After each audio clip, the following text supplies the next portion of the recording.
Good afternoon everyone. So another day, another mini vlog. So for today's video ay kumakain po pala kami dyan ng kamuting kahoy at kinilaw po. At dahil may isda dun sa palengke namin ay naisipan ni madam na bumili ng isda at namin gawin namin kinilaw kasi nga may kamuting kahoy. Gumagawa po kami ng kamuting kahoy para may mapagsalu-saluhan, ganun po. Masaya din kasi kapag marami ang kumakain, nagsalo-salo po kami dyan.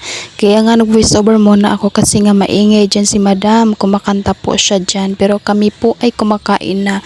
Pero siya dyan ay kumakanta pa rin siya. Busy siya sa kakanta niya. So kami busy din sa kakakain. Yung kamuting kahoy po pala namin dyan mga ka-wonder ay nilagyan po dyan namin ng asukal. And then po yung isa walang asukal. Ganun po. Para po yung mga bata kasi mahilig din sila sa matamis. Kaya nilagyan ni mother ng asukal yung kamuting kahoy, pero meron naman ding walang asukal. Naubos po pala namin dyan yung yung ulam namin, at saka meron pa ding natira na kamuting kahoy, so wala pa namang kain si father, siya yung umubos dyan. Sa tambayan po pala kami kumakain dyan mga ka-wonder, yung bago naming tambayan, hindi po yung luma, diba? So parang maaliwalas po pala dyan kumakain kami kasi nga mahangin, diba? So ang ganda pala dyan mga ka-wonder. At dito lang muna nagtatapos ang aking video. Thank you for watching. Bye!